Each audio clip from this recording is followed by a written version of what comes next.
Well hi guys, एक बार आपका फिर से स्वागत है आपके अपने चैनल में। साउथ के हैंडसम हंग श्रीनिवास की नई मूवी किष्किंधापुरी का फुल एक्सप्लेन, वो भी हिंदी में। तो चलिए देर किस बात की, और हाँ, वीडियो पसंद आए तो लाइक और सब्सक्राइब करना ना भूलें।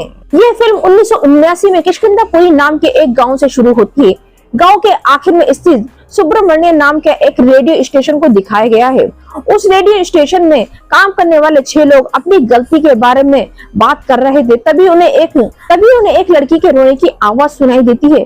वे बहुत डरे हुए हैं, उस आवाज की तरफ गए। तभी एक रहस्यमय शक्ति आकर उनका एक फ्रेंड को यानी उनके एक दोस्त को मार देती है। उसे इस तरह मारते हुए देख सभी लोग बहुत ज्यादा डर जाते हैं और उन्हें रेडियो स्टेशन से बाहर निकलने की कोशिश की। तभी रेडियो अपने आप स्टार्ट होता है और एक भारी भरकम लड़की की आवाज आती है, अरे तुम कहीं नहीं जा सकते, मैं तुम सबको एक एक करके मार डालूंगी। फिर वो लोग भागते हैं और एक कमरे में जाके छुप जाते हैं और उन्हें खिड़की में से दिखाई देता है कि एक मच्छर उड़ता हुआ आ रहा है। और वो मच्छर जैसे ही खिड़की के पास जाके करीब आता है तभी उसमें से खून निकलता है और एक एक करके सारे दोस्त मर जाते हैं।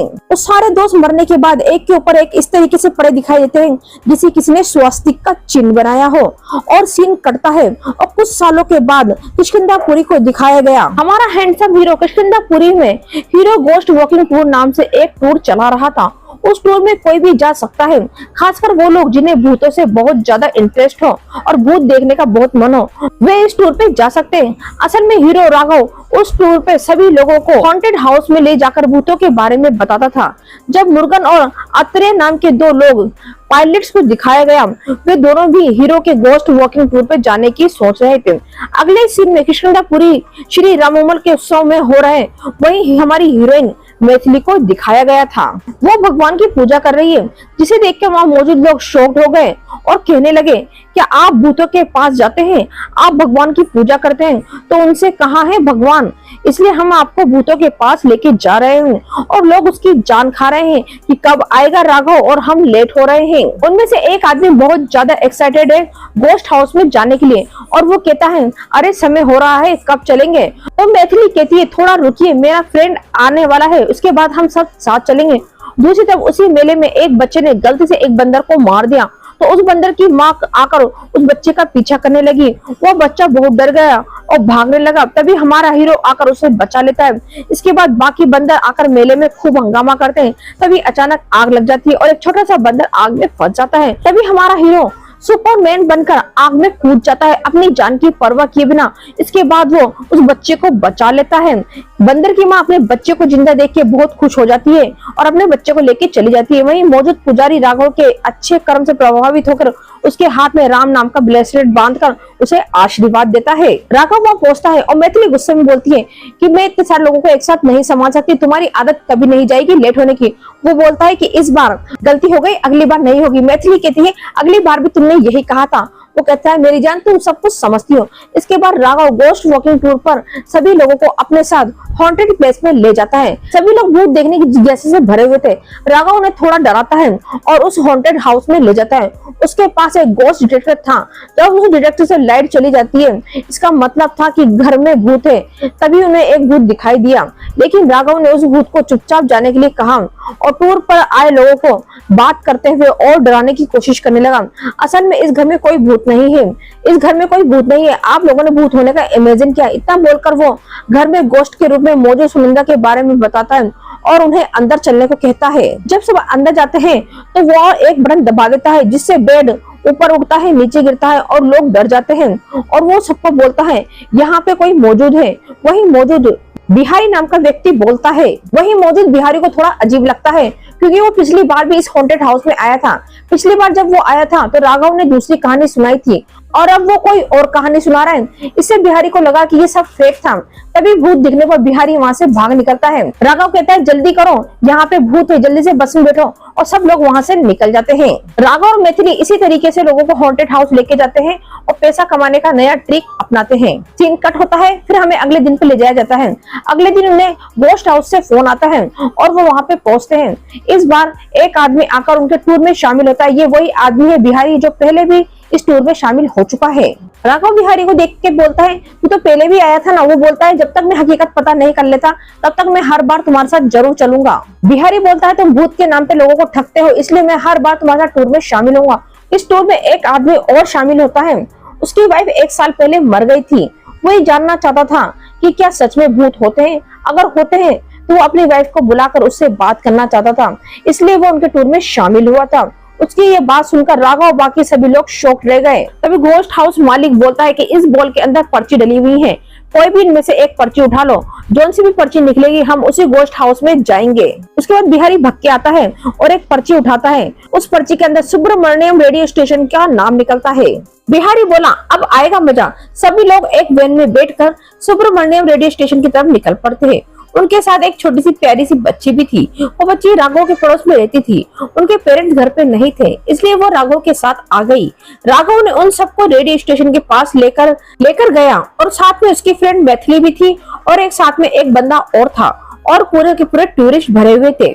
उस रेडियो स्टेशन पे अजीब सा सन्नाटा था, दूर दूर तक लाइट का नामो निशान नहीं था। इसका फायदा राघव उठाता है और बोलता है कि आज मैं तुम्हें ऐसा भूत दिखाऊंगा कि तुमने कभी जिंदगी में देखा नहीं होगा। ये कहकर वो गाड़ी रोक देता है और सबसे कहता है कि सब बाहर आ जाओ। फिर हमें फ्लैशबैक दिखाया जाता है। वहाँ पे कुछ पुजारी पूजा कर रहे थे और उस दरवाजे की पूजा करके उसको बंद कर देते हैं। फिर वापस हमें प्रेजेंट में लाया जाता है। मैथिली उससे कहती है यहाँ पे ताला लगा है, अब हम क्या करेंगे। राघव उससे कहता है तुम टेंशन न लो। जैसे ही उसने ताले को छुआ, रेलवे ट्रैक पर एक आत्मा बहुत खुश होकर हंसने लगी। इधर राघव ने बगल में पड़े त्रिशूल से उस ताले को तोड़ दिया और दरवाजा खोलकर सबको अंदर ले गया। टूर पे आए लोग घर के अंदर जाकर पूरा घर देखने लगे। तभी राघव ने स्वर्णमय के बारे में बताया। देखो मेरे प्यारे दोस्तों, स्वर्ण और माया अलग अलग नहीं, स्वर्ण माया 2 लड़कियां थी जो ट्विंस थी। ऐसा कहकर वह मौजूद सभी लोगों को डरा रहा था। राघव की बात पर बिहारी के अलावा बाकी सभी ने यकीन कर लिया। असल में राघव हर बार कोई कहानी सुनाता था, जिससे बिहारी को उस पर बिल्कुल भी यकीन नहीं था। बिहारी समझ गया कि इस बार भी राघव कुछ न कुछ झूठ बोल रहा है। बिहारी बोलता ये सब फेक है और भूत जैसा कुछ नहीं था। इसलिए वो राघव के पास गया और कहा अगर सच में कोई भूत था तो दिखाओ। मैथिली बिहारी से कहती है अगर सच में कोई भूत होता तो वो दिखता। असल में इस घर में भूत रेडियो में है, क्या तो रेडियो चालू करो। उन्होंने कहा ठीक है मैं चालू करता हूँ और रेडियो स्टेशन के सारे बटन्स चालू कर दिए। लेकिन जब भूत नहीं आया तो सबने सोचा ये सब फेक है और वहां से वो जाने लगे। लेकिन तभी घर की सारी लाइट्स जल गई और उन्हें रेडियो में एक लड़की की आवाज सुनाई दी, वही भारी भरकम और गंदी सी आवाज। उसने कहा मुझे इतने सालों बाद आजादी मिली है और वो बहुत खुश होकर हंसने लगी। ये सब देखकर उन्हें कुछ समझ नहीं आ रहा था। राघव चौंक गए क्योंकि कई सालों से वहां पे कोई लाइट नहीं थी। राघव बोला कौन बोल रहा है, कहाँ से बोल रहा है। उन्हें कुछ समझ नहीं आ रहा था और वो बहुत डर गए थे। उस घर से बाहर भागना चाहते थे, लेकिन वहाँ की आत्मा ने चीजों को तोड़कर उन्हें डराना शुरू कर दिया। राघव को भी कुछ समझ नहीं आ रहा था कि क्या हो रहा है। तुरंत मैथिली और बाकी लोगों को बाहर भेज दिया और वहाँ मौजूद एक दरवाजा खोलने की कोशिश करने लगा। लेकिन बाहर से मैथिली चिल्लाने की आवाज सुनकर वो भागा भागा बाहर आया और वो शॉक रह गया। जिस गाड़ी में वो बैठ के आए थे वो जल रही थी। तभी रेडियो स्टेशन के दरवाजे अपने आप बंद हो गए और उस भूत ने सबको वार्निंग दी, तुम लोग मेरे रेडियो स्टेशन में आए हो, इसलिए मैं तुम लोगों को मारने का प्रोग्राम शुरू करता हूँ। मैं किसी को नहीं छोड़ूंगा, सबको मार डालूंगी। राघव ने सोचा कि वो उस आवाज का स्रोत पता लगाएगा और अंदर जाने लगा, लेकिन मैथिली ने उसका हाथ पकड़ लिया। आज नहीं बाद में देखेंगे, यहाँ से चलो। अगले दिन सुबह वो टी पीने गए और कल जो हुआ उसके बारे में बात करने लगे। मैथिली तो बहुत डरी हुई थी। उसने राघव से कहा कल जो हुआ वो हमने नहीं बनाया था, वो सच में भूत था क्या। राघव ने इसे गंभीरता से नहीं लिया और कहा अगर सच में भूत होता तो बहुत अच्छी बात है, हमारे साथ आए लोगों को एक अच्छा एक्सपीरियंस मिलेगा और वे सच में भूत देखने वाले लोग बन जाएंगे। जब वे लोग सुब्रमण्यम रेडियो स्टेशन के बारे में बात कर रहे थे तो पास खड़े एक लड़के ने उनकी बात सुन ली और बहुत डर गया। राघव के पास आया और कहा अरे भाई सुब्रमण्यम गए थे। वो लड़का बहुत डरा हुआ और सहमा हुआ था। उसने बोला भैया तुरंत घर जाओ, हल्दी वाले पानी से नहाओ और जो कपड़े पहने थे उन्हें पूरी तरह से जला दो और नजर उतार लो। राघव उससे कहता है कि भाई तुम हमें ये बात क्यों बता रहे हो। लड़का उससे बोलता है ये बात मेरी माँ ने बताई थी क्योंकि वहाँ पे भूत है, इसलिए अगर तुम्हें जीने की ख्वाहिश है तो मैंने जो कहा वो करो। और वो लड़का वहां से चला गया। फिर भी राघव ने इसे गंभीरता से नहीं लिया। उसने कहा छोटा बच्चा है, उसकी माँ ने उसे कहानियां सुनाई होंगी और वो हमें वही कहानियां सुना रहा है। अगर वो सच में भूत है तो वो अपना काम करेगा और हमें अपना काम करने देगा। जिस वैन को वो ठीक करा रहे थे वो एकदम से जोर से गिर पड़ती है और वो लोग सब डर जाते हैं। अगले सीन में लोको पायलट ट्रेन लेकर जा रहे थे, तभी उन्हें लाल सिग्नल दिखा और वो जंगल के बीच रुक गए। जंगल में लाल सिग्नल देखकर उन्हें अपने आप ही रेडियो चालू हो गया। जैसे ही रेडियो चालू हुआ, एक बूढ़ी आकर कहने लगी, भूख लगी है, खाना दे दो। ये देखकर मुर्गन बहुत डर गया और उसने दरवाजा बंद कर दिया। ऐसा इसलिए था क्योंकि उनका इंजन बहुत ऊंचा था। फिर भी एक बूढ़ी औरत का हाथ इंजन तक कैसे आया, ये सोचकर वे बहुत डर गए। तभी बूढ़ी औरत गायब हो गई और फिर से वही औरत रेडियो में बात करने लगी और उन दोनों को डराकर मार डाला। जब राघव को ये बात पता पड़ी तो उसको बड़ा अजीब लगा। राघव को अपने पड़ोस की बच्ची के पास एक पर्स मिला। ये पर्स कहाँ मिला, राघव ने पूछा तो उसने कहा, कल हम रेडियो स्टेशन गए थे ना, वहीं मिला था। तभी राघव को बिहारी का फोन आया।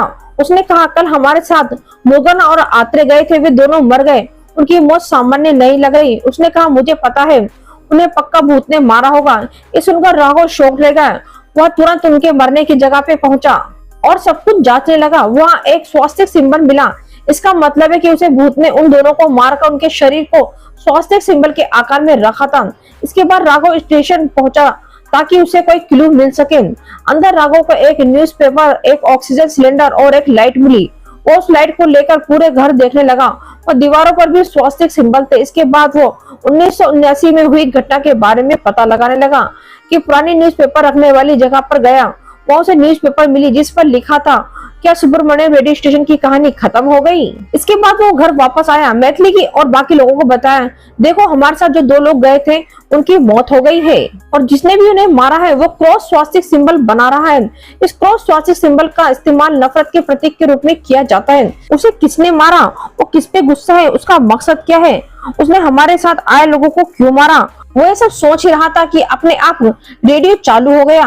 भूत ने कहा, 11 लोगों में से मैंने 2 को मार डाला, बाकी 9 को भी मैं जल्द ही मार डालूंगा। भूत कहता है, फिलहाल मैं तुम्हारी गैंग में से वीरभद्र को मारने जा रहा हूँ। ये सुनकर राघव ने सोचा कि वह किसी भी तरह वीरभद्र को बचाएगा। उसने तुरंत वीरभद्र के नंबर पर फोन करके उसे सुरक्षित रहने के लिए कहा, लेकिन कोशिश नाकामयाब हुई। लेकिन उसका फोन पहुंच से बाहर था। दूसरी तरफ हमें वीरभद्र को दिखाया गया। वो किसी बिल्डिंग में काम कर रहा था। ये वही आदमी था जिसकी पत्नी 1 साल पहले मर चुकी थी। तभी उस बिल्डिंग में से ऊपर से आवाज आई। उसके कंस्ट्रक्शन मालिक ने कहा, हम सब नीचे हैं तो ऊपर कौन है। तो उन्होंने कहा कि उस दारूड़े को भेजो, वो ऐसे भी फालतू बैठा है। उन्होंने वीरभद्र को कहा, ऊपर जाके देख कौन है जो ये आवाज कर रहा है। और वो अपने आप से बात करते हुए जाने लगा। वो कहने लगा, जब से तुम गई हो लोग मुझे दारूड़ा कहते हैं। वो ऊपर गया और देखने लगा कहाँ से आवाज आ रही है। ऊपर से एक महिला की साड़ी दिखी। जब उसने साड़ी के पास जाकर देखा तो उसे अपनी वाइफ दिखाई दी और भूत बनकर वीरभद्र को मार देती है। बेचारा वीरभद्र को बचाने के लिए राघव बहुत तेजी से आया, लेकिन तब तक उस भूत ने उसे मार दिया और ऊपर से फेंक दिया। जैसे ही वो नीचे गिरा तो उसके शरीर से खून निकलने लगा और खून बहते हुए एक स्वास्तिक का सिंबल बन गया। ये देख के राघव बहुत दुखी हुआ। वो सोचने लगा, मैं इसे नहीं बचा पाया। उसने सोचा बाकी लोगों को वो मरने नहीं देगा और इन मौतों को रोकेगा। तभी राघव उस लड़के की कहीं बात याद आई। वो तुरंत उस लड़के के गाँव गया और सुब्रमण्यम रेडियो स्टेशन के बारे में पता लगाने के लिए उस लड़के की माँ से रेडियो स्टेशन के बारे में पूछने लगा। उस औरत ने सीधे उससे एक क्वेश्चन पूछा, रेडियो स्टेशन पे कितने लोग गए थे और कितने मर गए। उसका ऐसे पूछते ही राघव बुरी तरीके से शॉक्ड हो गया और डर गया। उसने कहा, देखो अम्मा, तुम्हें कैसे पता चला कि मेरी गैंग के लोग मर रहे हैं और मौत का रेडियो स्टेशन से क्या संबंध है। तब उसने बताया, असल में 35 साल पहले कुछ लोगों ने किशकपुरी में एक रेडियो स्टेशन शुरू किया था और वेदावती नाम की एक लड़की की आवाज सुनकर सब लोग मूत्रमुग्ध हो जाते थे और वो लड़की जब न्यूज सुनाती तो बहुत अच्छा लगता। कुछ दिनों बाद सुब्रमण्यम शुरू करने वाले 6 लोग बुरी तरीके से मार दिए गए थे। उनकी चीखें रेडियो में सबको सुनाई दी थी और उनके मरने के बाद उस रेडियो स्टेशन में अजीबोगरीब चीखें सुनाई देने लगी। इसलिए कुछ स्वामी जियों ने उस रेडियो स्टेशन की पूजा करके उसे पूरी तरीके से बंद कर दिया। उसके बाद हमें रेडियो में कोई चीख सुनाई नहीं दी। अब सब कुछ शांत चल रहा है। पर अब इतने सालों बाद मैंने फिर से मौत की खबर सुनी। इसके बाद राघव ने वेदावती कैसे मरी इसका पता लगाया। उसने वेदावती के नाम का आर्टिकल लिया और पता लगाया कि वो 1979 में सुसाइड करके मर गई थी। असल में उसी 1979 में उस रेडियो स्टेशन को शुरू करने वाले लोग भी मारे गए थे। तो राघव को कुछ समझ नहीं आया उसने स्टेशन में क्या हुआ था। अब उसने अपनी टीम के सभी लोगों को किसी भी तरह बचाने का फैसला किया। उस दिन उसने मैथिली के साथ मिलकर उस वीडियो को देखना शुरू किया, कहीं कोई क्लू मिल जाए। तभी उसने एक अजीब पैटर्न देखा। असल में रेडियो स्टेशन में सबसे पहले लोको पायलट्स गए थे, इसलिए सबसे पहले उन लोको पायलट्स को मारा गया। उसके बाद वीरभद्र गया था, इसलिए उसने उसे भी मार डाला। उसके बाद घर में वो छोटी सी बच्ची गई थी, वो बुरी तरीके से डर गया। उस छोटी सी बच्ची को बचाने के लिए वो भागता हुआ उसके घर पे पहुंचा और दादाजी से पूछा कि वो बच्ची कहाँ है। दादाजी ने कहा वो अपने ऊपर कमरे में सो रही है। राघव ऊपर कमरे में पहुंचा और जोर जोर से चिल्लाने लगा, मोक्षा गेट खोलो, बेटा गेट खोलो। पर मोक्षा गेट नहीं खोल रही थी। उसने खिड़की के अंदर से देखा कि वो भूत उसको भी मारने की कोशिश कर रहा है, पर राघव ने सोच लिया था वो मोक्षा को बचा के रहेगा और उसने दरवाजा तोड़ दिया और उसे बचा लिया। उसने मोक्षा से पूछा, क्या तुमने उस आदमी का चेहरा देखा जो तुम्हें मारने आया था? उसने पूछा तो उसने कहा, मैंने देखा। अच्छा, वो कैसा दिखता था? उसने पूछा। तब मोक्षा ने बताया। ये सुनकर राघव शॉक्ड रह गया। उसने तुरंत मैथिली को फोन करके सबको रेडियो स्टेशन आने के लिए कहा। राघव ने मैथिली से कहा कि उन सभी लोगों को रेडियो स्टेशन पे जल्दी से लेकर आओ। असल में जब ये 11 लोग इस स्टेशन पे पहली बार आए थे तो इन लोगों ने कुछ न कुछ सामान अपने साथ उठा लिया था और अपने साथ घर ले गए थे। राघव ने उन सभी सामान को रेडियो स्टेशन के सामने पटक दिया और उस पे घासे डाल के आग लगा दी। तभी राघव ने उस भूत को ललकारा और बहुत जलील किया। तभी एक बड़ा ट्विस्ट सामने आया। असल में जो रेडियो पे बात कर रहा था वो लड़की नहीं बल्कि एक लड़का था। वो रोज लड़की की आवाज में बात करके सबको परेशान करता था। सच जानने के बाद राघव को उस पर बहुत गुस्सा आया और उसने आत्मा को गाली देते हुए कहा, अरे पागल, तू लड़की नहीं एक मर्द है। मुझे पता चल गया है, तूने एक छोटी बच्ची को भी नहीं छोड़ा, उसे भी मारना चाहता था। वो बहुत गालियां देकर उसने वहां मौजूद सभी लोगों को उसकी फोटो दिखाई। असल में मोक्ष उस दिन रेडियो स्टेशन में एक पर्स लाई थी। उसी पर्स में उस लड़की की फोटो थी। उसका चेहरा बहुत अजीब था जिसे देखकर सब शॉक रह गए और उसने अपनी फोटो खुद ही दी थी। राघव को उसमें बहुत गुस्सा आया और राघव को सच में बहुत ज्यादा गुस्सा आ रहा था और राघव ने उसे ललकारते हुए कहा, अगर सच में तू मर्द है तो पहले मुझे मार और फिर मेरी टीम को मार, नहीं तो तू मर्द नहीं। ऐसा कहकर उसने भूत को उकसाया। राघव को ऐसा कहते ही उस भूत विशुपुत्र को सच में बहुत गुस्सा आया। उसने अपना चेहरा सबको दिखाते हुए पागलों की तरह हंसना शुरू कर दिया और कहा कि वो राघव को मारने के बाद ही बाकी सबको मारेगा। उसकी बात सुनकर सब बहुत डर गए और राघव को गालियां देने लगे क्योंकि गोस्ट वर्किंग पूल के नाम पर उसने असली भूत दिखाया था। उन सब ने जीने की इच्छा जाग गई। राघव ने बताया कि उस गोस्ट वर्किंग पूल क्यों करना पड़ा था, तो वो अब भी उनकी जान बचाने के लिए राघव ने अपनी जान खतरे में डाली।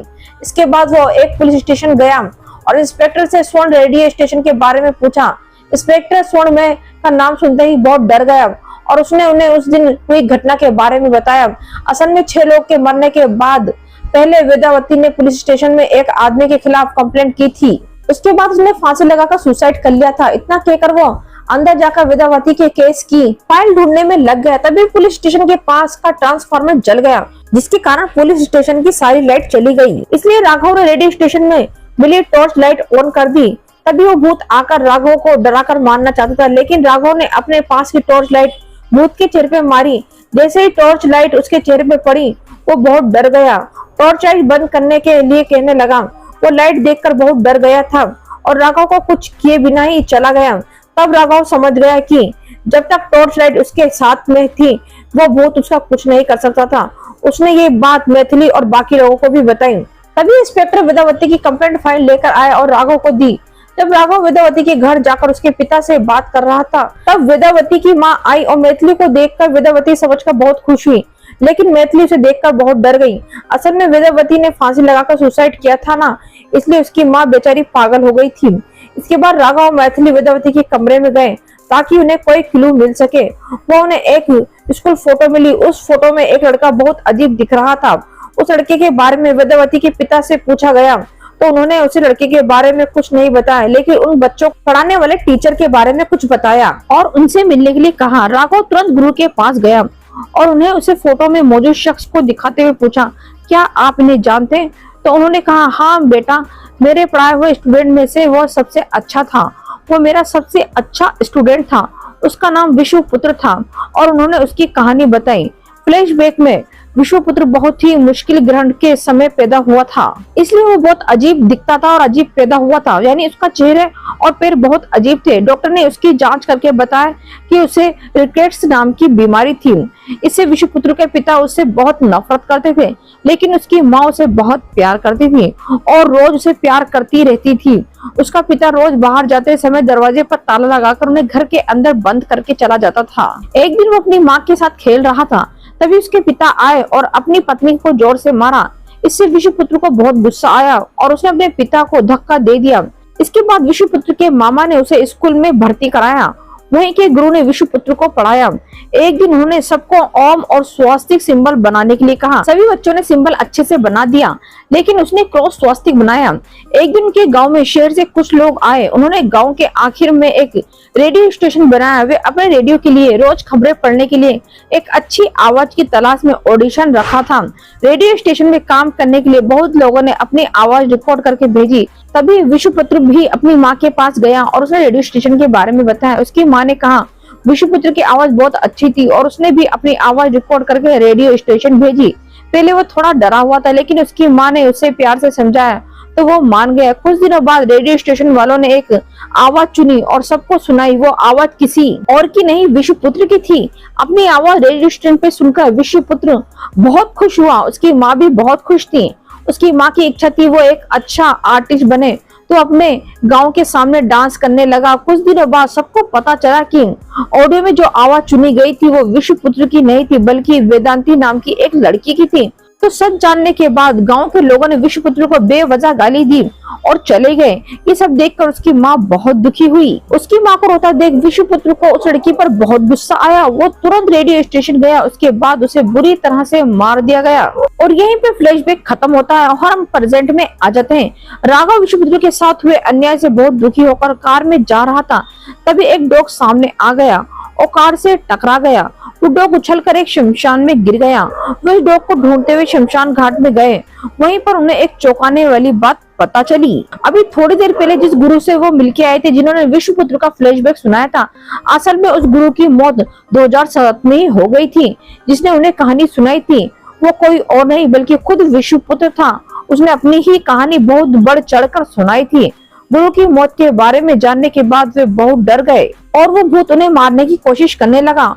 वो डर कर भागने लगे। इसी बीच मैथिली के हाथ से टॉर्च लाइट नीचे गिर गई और बुरी तरीके से टूट गई।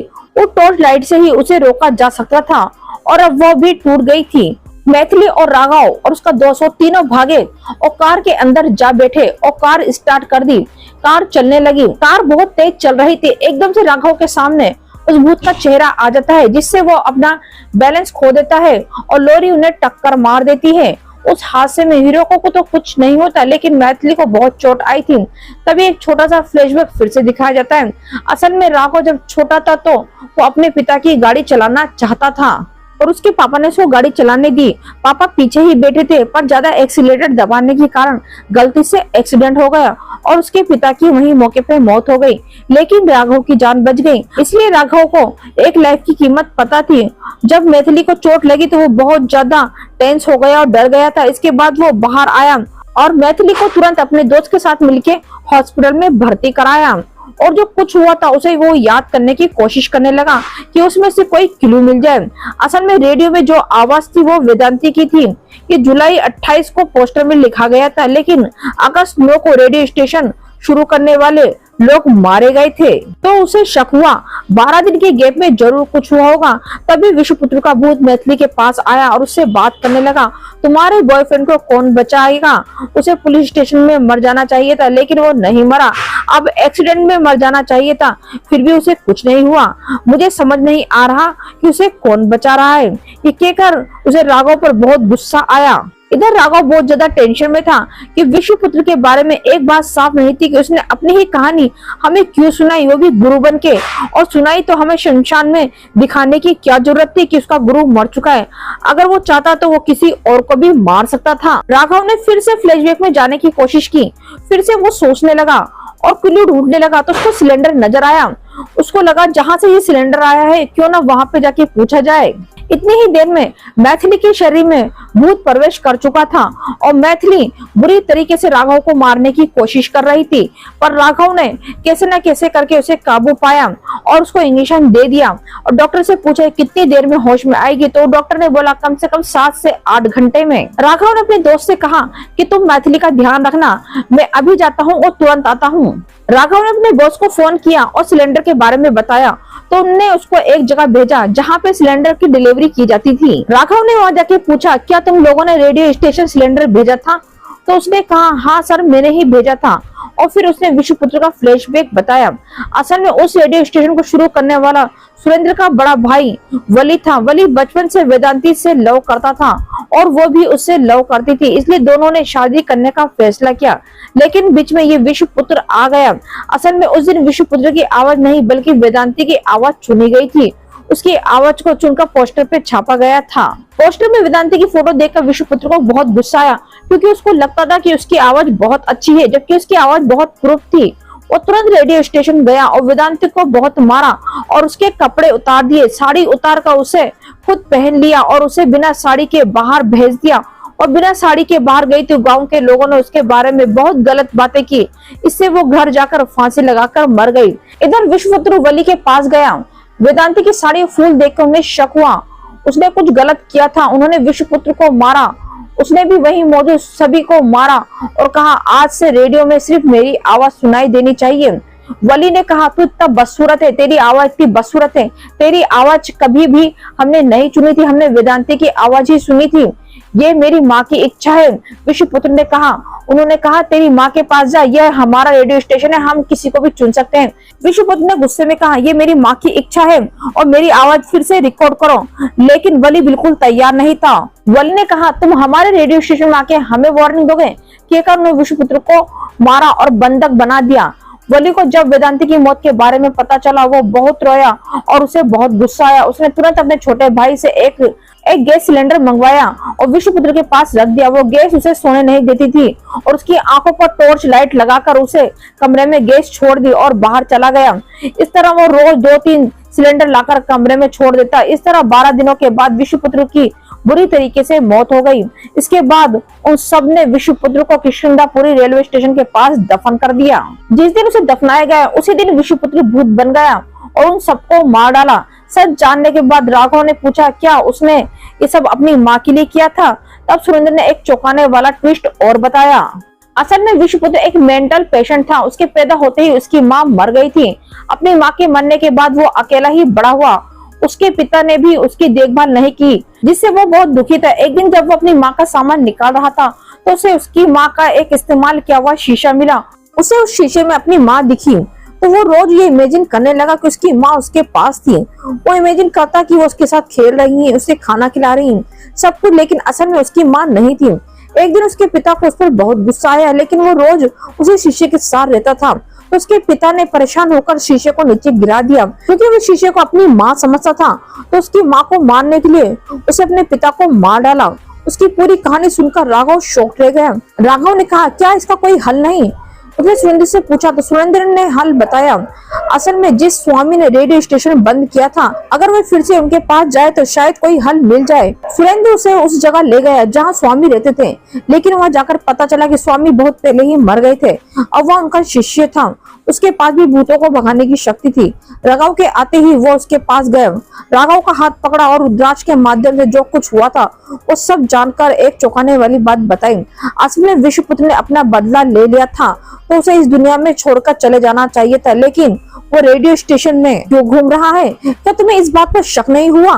ठीक है, सुरेंद्र बोलता है, मैं बताता हूँ। असल में उसकी माँ यानी वो शीशा, उस दिन जब स्वामी ने मंत्र पढ़कर रेडियो स्टेशन को बंद किया था तो उसकी आत्मा बाहर थी और उसकी माँ अंदर थी। वो अपनी माँ यानी उस शीशे को नहीं देख पा रहा था तो उसे बहुत गुस्सा आ रहा था। आगे स्वामी जी कहते हैं, फिर उसने सही समय का इंतजार करने लगा। जब तुम और तुम्हारी टीम रेडियो स्टेशन के अंदर गए तो वो भी तुम्हारे साथ ही अंदर चला गया। असल में मैत्री ने उस शीशे को देखा, लेकिन शीशा बहुत पुराना था, इसलिए अंदर से कीड़े बाहर आने लगे। ये देखकर वो बहुत डर गई और शीशे को गिरा दिया। और मौजूद लोगों ने शीशे पर पैर रखकर उसे तोड़ दिया। तभी विश्वपुत्र को पता चला कि उसका शीशा टूट गया है। इसका मतलब था कि उन सब ने मिलकर उसकी माँ को मार दिया, इसलिए उसने अपनी माँ को मारने वाले सभी को मारने का प्लान बनाया। लेकिन उसने कहा था कि वो पहले राघव को मारेगा फिर बाकी को, लेकिन राघव है कि मरता ही नहीं। अब तक जो कुछ भी हुआ वो सब स्वामी ने राघव को बताया। ठीक है स्वामी, अब उसे रोकने के लिए क्या करे? राघव ने पूछा तो स्वामी ने एक हल बताया। उसकी 3 शक्तियां अभी भी इस दुनिया में है, तुम्हें उन्हें ढूंढकर मेरे पास लाना होगा तो मैं उसे बांध दूंगा। वे शक्तियां डिजायर थ्रू एक्शन जैसी 3 पावरफुल शक्तियां थी जो उसकी लाइफ में कहीं ना कहीं थी। वे चीजों के रूप में बाहर हो सकती थी। तुम पता लगाओ कि वो क्या है, उन्हें मेरे पास लाओ, उसके बाद मैं उसे बांध दूंगा। ये कहकर स्वामी ने उन्हें भेज दिया। इसके बाद स्वामी ने मैथिली के पास जाकर उसे बांध दिया कि मैथिली के अंदर विश्वपुत्र की आत्मा थी। वो बहुत जोर से चिल्लाने लगी और सबको जगाना चाहती थी, लेकिन वो अपनी रस्सियां नहीं खोल पा रही थी। दूसरी तरफ राघव 3 चीजें ढूंढने के लिए तैयार था, लेकिन उसे पता नहीं था कि वे 3 चीजें क्या थी। इसलिए वो पहले उसकी बॉडी दफनाए जाने वाली जगह पर गया ताकि उसे कुछ मिल सके। विश्वपुत्र ने उन्हें रोकने की बहुत कोशिश की, लेकिन राघव उसके जाल में नहीं फंसा। इसके बाद वो विश्वपुत्र के घर गया, कहीं कोई क्लू नहीं मिला। बहुत ढूंढने के बाद उसे एक चेस बोर्ड मिला।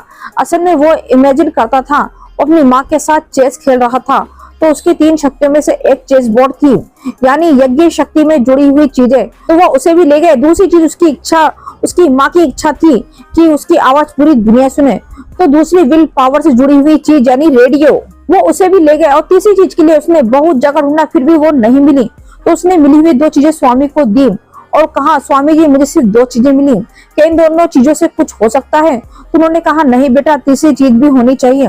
तभी विश्वपुत्र ने अपनी रस्सियां खोली और सभी को मारने लगा। सभी पंडितों को बुरी तरीके से मारने के बाद उसने धमकी दी कि तुम्हारे मंत्र और पंचभूत भी मेरा कुछ नहीं बिगाड़ सकते, और उसने राघव को बुरी तरीके से मारना शुरू कर दिया। विश्वपुत्र यानी मैथिली ने जैसे ही राघव का हाथ पकड़ा तो वो उसको शौक लगा और वो दूर जाके गिर पड़ा। फिल्म की शुरुआत में राघव के हाथ में एक पुजारी ने ब्रेसलेट बांधा था जिसपे श्री राम लिखा था। वो ब्रेसलेट ही राघव को इतने दिनों से बचा रही थी। सिर्फ अभी नहीं, जब भी विश्वपुत्र राघव को मारने की कोशिश करता था वो ब्रेसलेट उसे बचा लेती थी। ये बात राघव को समझ आ गई। उसने बिना सोचे समझे वो ब्रेसलेट उतारकर मैथिली के हाथ में डाल दिया। जैसे ही उसने ऐसा किया, विश्वपुत्र मैथिली की बॉडी से बाहर निकल गया, वो भी सामान्य हो गई। तुरंत विश्वपुत्र राघव की आत्मा को दूसरी दुनिया में ले गया और राघव से बात करते हुए उसके बचपन एक्सीडेंट के बारे में बात करने लगा। देखो राघव, तुमने ही अपने पिता को मारा था ना। यानी कि राघव के शरीर में अब विश्वपुत्र की आत्मा घुस चुकी थी और दूसरे जगत में ले जा चुकी थी। गाड़ी चलाने की जिद की और एक्सीडेंट कर दिया। तुमने अपने पिता को मारकर एक खुशहाल जिंदगी जी रहे हो। अगर तुमने ही अपने पिता को मारा था, ऐसा कहकर उसने राघव के दिमाग के साथ खेलना शुरू कर दिया। ऐसा करके वो राघव को मारना चाहता था। असल में राघव खुद को मारने की कोशिश कर रहा था। ये सब देखकर मैथिली ने राघव की मदद करते हुए कहा, देखो राघव, वो तुम्हारे साथ खेल रहा है और तुम्हारे दिमाग को कंट्रोल करके तुम्हें खुद को मारने के लिए कह रहा है। तुम अपने दिमाग को उसे हराओ, तभी उसे मार सकते हैं। मैथिली की बात सुनकर उसने विश्वपुत्र से फाइट की। बहुत देर तक फाइट करने के बाद राघव ने विश्वपुत्र के गले में लटकी हुई ताबीज निकाल दी। इससे वो चला गया। अब राघव की आत्मा प्रेजेंट में आ गई और उसने मैथिली से उस ताबीज को ढूंढने के लिए कहा। वो उसे ढूंढकर ले आई। अब वहां मौजूद सभी स्वामियों ने राघव को बांधकर पूजा करना शुरू कर दिया। उसी चीजों का इस्तेमाल करके उन्होंने उसकी आत्मा को बांध दिया। उसकी आत्मा के चले जाने के बाद सब बहुत खुश हुए। अगले सीन में जब राघव और मैथिली बीच पर चल रहे थे तो राघव के मन में एक शक आया। असल में जो उसकी माँ किसी को नहीं दिखती थी, वो सिर्फ उस शीशे में ही क्यों दिखती थी, और एक मासूम लड़का अचानक राक्षस क्यों बन गया। जो कुछ हुआ उसे देखकर उसने मैथिली से कहा, वो राक्षसी प्रवृत्ति का था। उसकी माँ आई होगी तभी हमें पास दिखाएगा। सच में विश्वपुत्र के पीछे उसकी माँ खड़ी थी, अपनी माँ को शीशे में देखता था और यहीं पे फिल्म खत्म हो जाती है। लास्ट वाला एंड मेरे बिल्कुल भी समझ में नहीं आया, पर इसको एक्सप्लेन करना था तो मैंने इसको फुल एक्सप्लेन कर दिया है। अगर लास्ट वाला सीन आप लोगों के समझ में आए तो मुझे जरूर बताना यार कि लास्ट वाले सीन में ये क्या हुआ और क्या कहना चाहता था राघव। और दिल से एक बात कहना चाहूंगी कि बहुत से लोग मुझे ट्रोल कर रहे हैं कि मेरे कम सब्सक्राइबर है और मैं मूवी एक्सप्लेन कर रही हूँ। लोग मेरा मजाक भी उड़ा रहे हैं, पर मुझे पता है अगर आप लोगों को मेरा वीडियो पसंद आएगा तो आप मुझे सब्सक्राइब जरूर करेंगे और आपके सपोर्ट की ही जरूरत है। चाहे लोग मुझे कितना भी ट्रोल करें, पर मैं मूवी एक्सप्लेन करती ही रहूंगी और मुझे यकीन है कि एक दिन आप लोग सब मुझे जरूर सपोर्ट करेंगे और मुझे सब्सक्राइब जरूर करेंगे। और हाँ, वीडियो पसंद है तो लाइक और सब्सक्राइब जरूर करना, और पसंद ना आए तो यार कम से कम कमेंट करके बता जरूर देना कि आपको वीडियो पसंद नहीं आई।